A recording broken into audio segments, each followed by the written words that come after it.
He's gonna do another one. Yeah.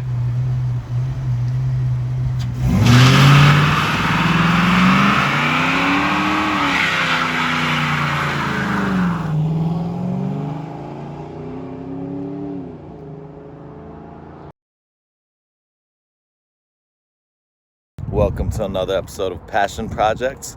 It's another beautiful, kind of beautiful day. It smells like burning maple tree, but we got another beautiful car.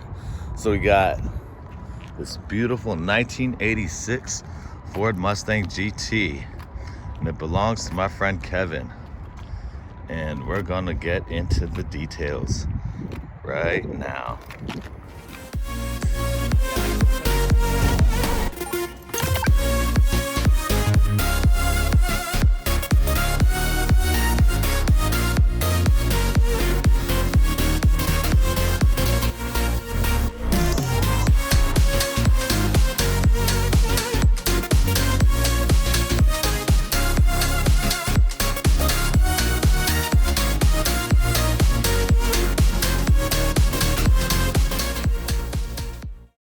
All right, what's going on, Kevin? Hi. So, tell us a little about this Mustang of yours. Good afternoon. It's really nice to meet you. Nice to meet you too. Yeah, officially. absolutely. Yes. Officially, after stalking your car in the parking garage. Right, so I'm wearing a Volkswagen hat. I'm actually a German car guy and an American truck guy, but this car came into my possession through my stepfather. He bought it new at Jerry's Ford in Annandale.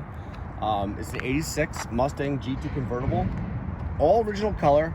I've upgraded it, new tires, exhaust, brakes, suspension, intake, pipes, all the things that you have to do. And you know what's really interesting about this car is that when this came out, so '86, it's a little bit over 200 horsepower. It's an automatic, not my favorite, but you know, beggars can't be choosers. But when this car came out, it was faster than all the cop cars. That's right, it was. And that's '86. You gotta put yourself back in time. This was faster than all the cop cars. So this thing was good. And it was the first fuel injected GT. Really? Before that, it was carbureted. That I didn't know. Yeah. So, and I can pop the hood if you want to take a look underneath. Let's do it, baby. But everything else is pretty much all original. I've kept everything really in good shape. Everything works. Actually, just replaced the seat belts. I have a family. Young family, but yeah, the kiddos aren't legally able to ride yet. But yeah, everything works. It's great. It's and it's got just what is it? 143,000 miles.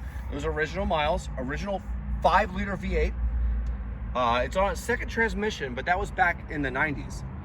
So I'm not sure if there was something going on back then, but we can take a look underneath that. You know, it's a great car. It'll hold. It was quoted to hold a full G on the skid pad in Ford's paperwork, and I had the original sales receipt, but it was. Where's that guy? There we are. There you are. There you go. Oh my goodness, that's clean. Yeah. So. That's pretty. Yeah, I did replace the. What did you replace? The brake vacuum pump. I see that. And the brake booster. Yep. Looks brand new. Oh, I like those headers. Yeah, those are Ford racing headers. That's gorgeous. Got the nice short ram intake. I bet she's got a real nice sound to her. It's good. It sounds great. It's got a good sound. That's awesome. Yeah. Yeah, it's cool. You know, dual exhaust, which you would expect, you know, with a car like this, big 5-liter V8. So you've known this car for a long time, this Yeah. individual vehicle. Yes. That's Yeah. pretty cool. Absolutely. It's a fun car to drive. You know, it is not as nimble as, say, a German car, but it's heavy. It's like a bull. That's for sure. It's like a bull. I would put it that way. It's loud, it's noisy, it's dirty. Would you say it's the best handling Mustang? I'm not a Mustang. I'm not a Mustang, expert, but it's good. I mean, I see love it. less of these running into the wall than other Mustangs.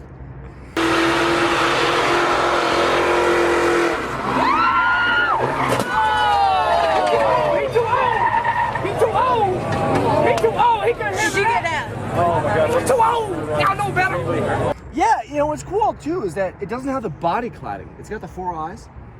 Yes. You know, it I doesn't have noticed that like early 90s body cladding that so many people hate. That, you know, I'm not. I was kind of a fan of it, even though it made the car look a lot heavier, but it looked cool. Yeah, I'm not a Detroit guy.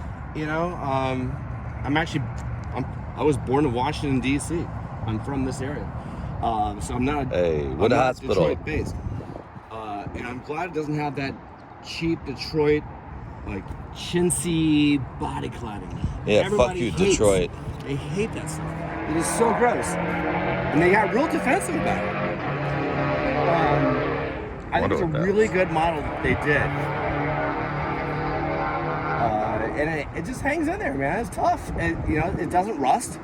I gotta point that out. It does not rust. Well, not entirely. There might be spots, but like it doesn't. I'm sure there are. We're in the humid East Coast with the moisture and the salt. Yes.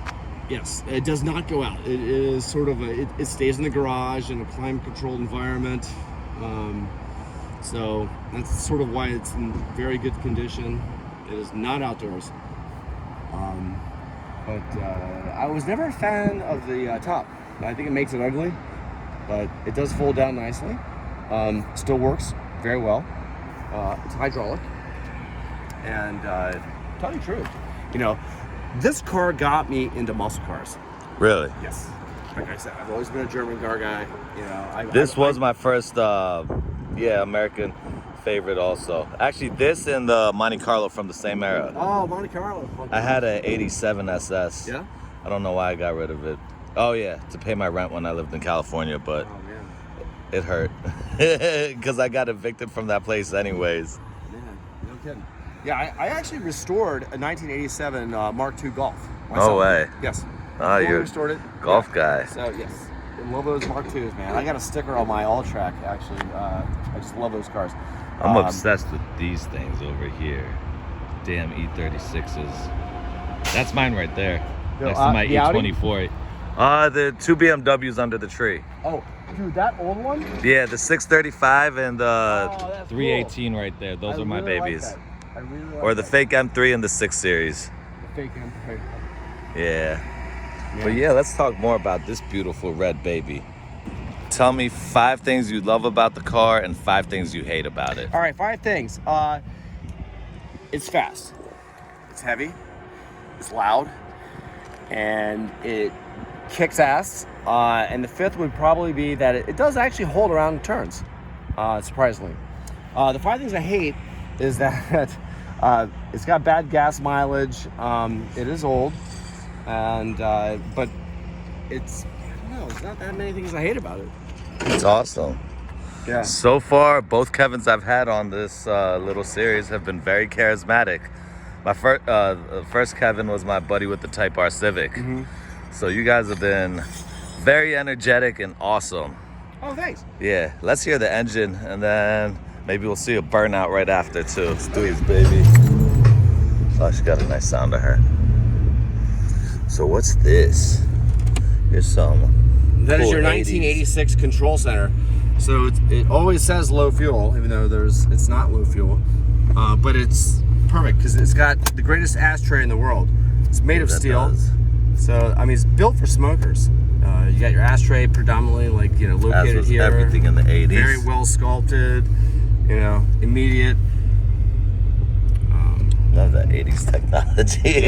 Yeah, I mean, it still works. This all still works. The fuel doesn't really register correctly, but All of that is in this giant box right there. all this very like low-tech stuff, like 8-bit stuff, is all right here.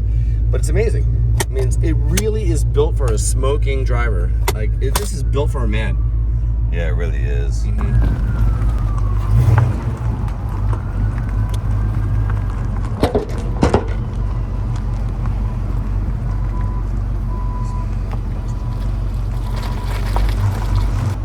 Let's do this, baby. All right, man. Ready to rock? Yes.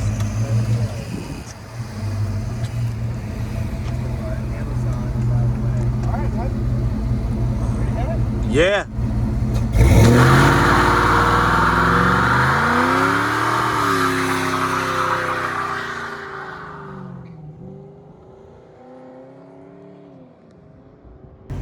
That's it for another episode of Passion Projects. It was a short one, but it was a sweet one. I hope you guys enjoyed it.